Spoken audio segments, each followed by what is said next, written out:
Hey guys, I'm Jessie, and today I wanted to talk to you a little bit about something that I never really thought of much, and that is women who write adult sci-fi fantasy.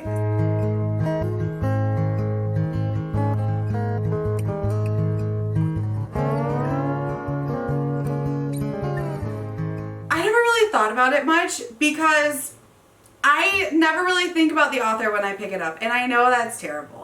I know that I need to be better about diversifying my reading and being more aware of who I'm picking up and just making sure that I'm picking up a wide variety of different type of people, different types of authors.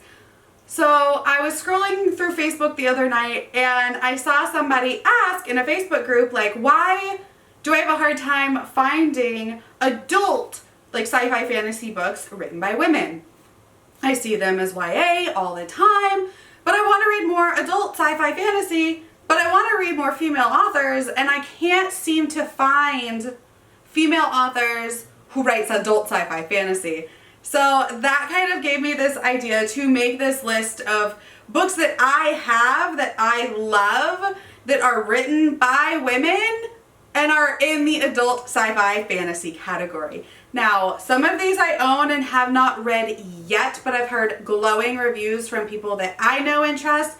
I will make sure you know which of those books I have read, which of these books I have not read, and if I have any full reviews, I will link those as well, because a lot of these I think are underrated and not talked about as much as they should be. So without further ado, let's jump into it. The first female author I want to talk about is Katherine Arden. This is Bear and the Nightingale. I have not read this one yet, but I am so excited to get to it. This was sent to me by a lovely subscriber, Thomas, and I am so excited to get to this. I know it's like this Russian folklore, very wintry vibe, so I'm gonna be reading it in a couple months. I know so many people love this series, and obviously Katherine Arden is a female author, so definitely fits the bill of female authors who write adult sci-fi fantasy. The next book is another one I have not read yet, and that is Jade City by Fonda Lee. Again, so many of my friends love this. I actually have it on my TBR right now, and I'm hoping to get to it like super soon, like within the next week or so. Just so many of my friends love this book, and it is a high fantasy, I think kind of like an urban fantasy book, and I'm just really excited to get to it, and again, written by a female author. Alright, the next one is Naomi Novik, and I have Spinning Silver here. I have Deadly Education somewhere, but I haven't read either one of them, but I do plan on getting to it. I've had this on like a couple TBRs for like forever. Again, I don't want to spend too much time on these since they're books that I have not read yet, but I've heard a lot of great things about Naomi's writing, and I'm just excited to get to it. So if you like this, let me know, because I want to get to it maybe even quicker. But another female author who writes primarily adult sci-fi fantasy. Alright, and this is the last I haven't read it yet book, and that is Assassin's Apprentice by Robin Hobb. This also was sent to me by my friend Katrina, and I'm so happy for it because I have been wanting to read Robin Hobb forever. And it's funny because on that same Facebook post that I was telling you about that like inspired this video, somebody had mentioned that they thought this whole time that Robin Hobb was a boy. Like, I can see it. It's a pretty gender neutral name. So a lot of people assumed like Robin Hobb is a man, because could be. And I think that's also why a lot of female authors use initial names. I know I heard it forever ago, that a lot of female authors will use like initials as their name, so it's not too feminine and too girly, so they can like be more marketable, which I think this is not cool, but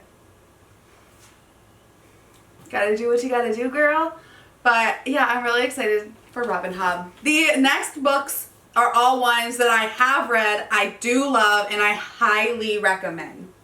The first is going to be Miss V.E. Schwab, and she actually writes adult, middle grade, and YA. And these are two of her adult books, and that is Vicious and Darker Shade of Magic. Both of these are sci-fi fantasy series. This is definitely more fantasy. This is definitely more sci-fi, I guess. Superhero sci-fi, anti-heroes. It's great. Definitely heavier on the fantasy. This book, I'm actually finishing up the third book in the series right now. Absolutely love it. I've read both books in the Vicious world. I think it's like the Villains series is what it's called, but her writing is very easily digestible. Whether it is her middle grade, her YA, or her adult, it's very easily digestible. It's quick to read, which I love. It's not overly flowery, and it just sucks you in and like makes you really care about the characters and the plot and everything that's going on. Darker Shade takes place in London, but there is like 3 different Londons. There is Grey London, White London, and Red London, and then there is a 4th London, but it's kind of like set off from the rest and closed out. Some people, very, very few people, can travel back and forth between the Londons, and our main character, Kel, is one of those people, and he travels between the Londons to basically meet with all the leadership on behalf of Red London, which is his home London. And he ends up bringing over an artifact from Black London that goes haywire. And this girl from Grey London, where they're supposed to have no magic, ends up kind of hitching a ride back with him on this journey. And come to find out, she might not be as magicless as we thought. Like, it's a whole thing. It's such a good series. Like I said, I'm on the last book now. Highly recommend you pick this one up. The Villains series is very anti-hero heavy. No one is good. Just know that. No one is a hero. No one is good. Like, you're going to love the bad guy. You're going to hate the good guy. Like, it's great. It's freaking fantastic. Basically, Victor and Eli are 2 college students who decide to try to figure out how to make themselves superheroes. Or maybe supervillains. So by basically killing themselves and bringing themselves back to life, having their own like manufactured near-death experiences, they're trying to gain superpowers. And they succeed. And then the book takes place over multiple timelines, from like the present to like 10 years ago, 5 years ago, 2 weeks ago, and that's kind of how the chapters bounce around. So it's very broken in that way, but then it all comes together and like makes perfect sense. So I highly recommend this one. So if you're looking for a really great female writer who touches on all age groups, definitely pick up Miss V.E. Schwab. The next one is another author that I love and have read multiple books by, and that is N.K. Jemisin. She wrote the Broken Earth series, which is one of my absolute favorite series of all time. And then she also recently released The City We Became, which is another fantastic urban fantasy that is literally her love letter to New York. And she's just such a good writer. Every single book in her Broken Earth series won a Hugo Award. That's like unheard of. That is how amazing this woman is. Like, she can write her ass off, okay? And it is just engrossing and fantastic. And the scientific elements, especially in Broken Earth, combined with like the fantasy elements of magic, and it's just, I can't say enough good about this. It is a heartbreaking book. I will tell you that from page 1, I was bawling my eyes out because I am a mom, and this book follows a mother who lost her child. And it's heartbreaking. It's graphic and heartbreaking and brutal. And in this world where the world ends all the time, this is the final time the world is going to end. And our main character has to kind of travel through this world and figure out what's going on. And where is her daughter? Her son has just been murdered. Like, it's a whole lot of strings that come all together at the end. Be warned, this is written partly in second person if that bothers you. It didn't bother me. I thought it made the story better. I connected really well with the story because of the chapters that were in second person. So I didn't have an issue with it. I know some people are like, oh, second person, but no, it's fantastic. And then City We Became is like I said, her love letter to her city, to New York. Basically, in this book, cities are born. They have souls. And when New York, who is the newest city to be born, goes through his birth, something traumatic happens. It goes awry, and he kind of splits off, and all of the boroughs become born as well. They are like his avatars. They are offsets of New York as a whole, and they have to kind of come together, figure out what's going on, how to save their city, and how to work together to do so. So if you're looking for a fantastic sci-fi heavy, sci-fi fantasy writer, definitely look into N.K. Jemisin. The next author is one that I want to read more from, and that is Nnedi Okorafor. She has written the Binti Trilogy, which is one of my favorite novella trilogies of all time. It is so, so well done. I love the first one. The second one's my absolute favorite, and the third one wasn't, I didn't think, as good as the first and second one, but it was still very, very good. I still really enjoyed it. They're well written. This is very, this is Afrofuturism, which, so basically our main character, Binti, is very heavily based on a real tribe in Africa. Her people are, but she goes to travel to this school that's like this intergalactic school for just people from all different planets, and on her way there some shit goes wrong, and basically everyone is killed except her, and she has to navigate how to save this new school, how to save Earth from these other aliens that are out for revenge. And it's so good. The second book is just as good. Like I said, we get a lot more of the like cultural background, I think, in the second book, which I loved. I have her YA book, Akatawitch, but this is definitely her adult work, and I want to pick up everything else she's written because she is fantastic. She sucked me in to this world with a book that's only less than 100 pages long. And if you know me, you know I love long, long stories, but so to suck me in and get me super attached in that few pages was like, what? Highly recommend picking up Nnedi Okorafor. The next book and author is M.L. Wang. M.L. Wang is the author of Sword of Kaigen, which is one of my absolute favorite books of the year. This is an Asian-inspired military fantasy that is very different from most other fantasy books I have read. It follows Misaki, who is an aging mother, and her son, who is a teenager kind of learning his way in the world, and her husband, who is a very strict traditionalist, and it just kind of follows them.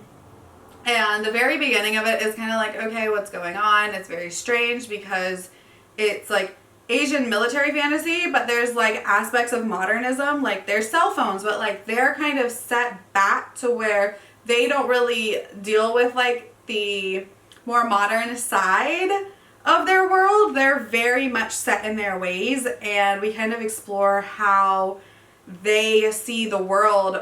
And then we have this one outsider who's like a city person that comes in, and you kind of get to see how he's like, no, this isn't how things work. Like, what are you talking about? Why are you, I'm very confused. And then it causes like a lot of internal strife, and then there is war, and like, you know, it gets dark, y'all. This book had me crying. It gets very, very dark. It gets very emotional, and I just loved it from beginning to end. It's so well written. M.L. Wang can write her ass off. This is actually a self-pub book as well. It's available on Kindle Unlimited. She does have other books like in this world, so I want to read those sometime soon, but I highly recommend picking up Sword of Kaigen. I didn't realize how many like female authors I had. Like, this is great. All right, the next one I think is criminally underrated. The author is fantastic, and more people need to read this. And that is A Women's War by Jenna Glass. Jenna Glass, again, can write her ass off. This is a very European-inspired fantasy, and it is very patriarchal. It is a patriarchal world, and it is dark, and it is brutal, and we are following a couple different female characters who I fell in love with. Of course, one of them is a middle-aged mother, and to me, we don't see that enough in fantasy, and I want to see it more. So the fact that that's included in here, beautiful. I loved it. And in this world, women cannot perform magic. It is not seen as womanly. Like, they can, don't get me wrong, they can, but they may not perform magic because it is not seen as feminine. And the beginning of this book, we find out that our main character is the daughter of the king and queen, but the queen was banished, basically just because daddy wanted to get a younger wife, and it was for political reasons. So the queen was banished, and instead of just like a regular ass divorce, they sent him off to what they call the Unwanted. It's like, what is it called? It's like the Abbey of the Unwanted, and she ends up becoming like the head bitch over there. But basically it's this like place where women are forced to be prostitutes, and they have to like sell whatever they can to like make it by, because they're cast out of society and they're deemed as not useful, and it's just so terrible. And then our main character, since she was disinherited along with her brother because they were the children from his first marriage who he cast out, but they don't have to go live at the Abbey. Like, they just are kind of there. And it's the story about them, and then there's a younger woman who her whole family is killed off, and she finds herself as queen because she was the princess. And they're basically giving her like 1 year to marry and then abdicate her throne to her husband. And she's like, don't know if I want to do that. And it's so well done. Like, I a lot of times have issues with like sexual assault in books, because I feel like a lot of times it's just kind of there for shock value, and it's just kind of there and doesn't serve a purpose. But the way Jenna Glass wrote in sexual assault to this book, it makes it an important part of the plot without making it super gratuitous, but still very dark, and without making it, like, without glossing over it. It was just well written. So be warned, that is in here, but it also serves a purpose to the plot, a very important purpose to the plot, might I add. So yeah, I just think it is so well done, and this book is criminally underrated. I have the original like hardcover, but I also was sent the second book, which I haven't read yet, and look at this cover. It's so pretty. Queen of the Unwanted. The third book is actually supposed to be coming out soon, which I'm excited for. I just love this series. I think Jenna Glass is fantastic. You should definitely pick this one up. All right, the final book I want to talk about, the final female author that I think that needs more recognition, that needs to be read more, is R.F. Kuang, and this is her debut novel, The Poppy War. I also have The Dragon Republic, and I have pre-ordered 2 editions of The Burning God. So if that don't tell you how much I love this series, like, I don't know. I don't know what else does. I do have a full review for it, so I'm not going to talk about it too terribly long. This book is another Asian inspired fantasy. It is very heavily influenced by real Chinese history. It is influenced heavily by real wars, real history, and like the Rape of Nanjing is in here, and that is brutal. Chapter 21 is brutal. Okay? We're just throwing it out there. All the trigger warnings. Every single one. Okay? But this is such a fantastic book. We follow Rin, who is a war orphan raised by this foster family who really just doesn't care about her. Like, they didn't want to raise her, but like, basically they were forced to. Like, you're forced to take in war orphans in this time. So she tries to like bust her ass and study her ass off to get into the top of the top military school. And she does. She succeeds because she doesn't want to basically be forced to marry some man and have babies as a teenager. And it basically follows Rin and her journey through discovering herself and going to this like really prestigious school where she is very much different, very much an outcast. She is like the one poor farmer to all of these rich people, and it's her, you know, making friends and figuring herself out. And then there's like this stark change partway through the book, and we shift to part 2 and we just dive into real heavy war and violence, and you're not prepared for it, I don't think, but in a good way. Like, you're never prepared for war and violence. So in this book, Wang was like, all right, it's time. War and violence, because that's how it happens, right? Like, it's meant to shock your system, and I absolutely love that about this book. I love everything about this book. I just did a reread of this book with my friends from Shelf Space, so I really want to see Ms. Rara Huang get more recognition because this series is fantastic, and I can't wait to read whatever she puts out next and to finish this series. Those are some of my best recommendations for female authors who write in the sci-fi fantasy genre for adults. Now, that doesn't mean that this is all of the female authors. That doesn't mean that these are the best. These are just the ones that I love. Obviously, the first few I hadn't read anything by yet, but I'm excited for them, and I have so many good reviews that I've heard, so I'm just sharing the love with these authors and these books. And I really feel like some of these especially need more attention because a lot of people don't know about some of them. They're very small, they're either indie pub or self-pub. And I just need to get the word out there about these amazing female authors. Well, thank you guys for hanging out with me. I make videos every Monday, Wednesday, and Friday, and I will see you next time. Bye.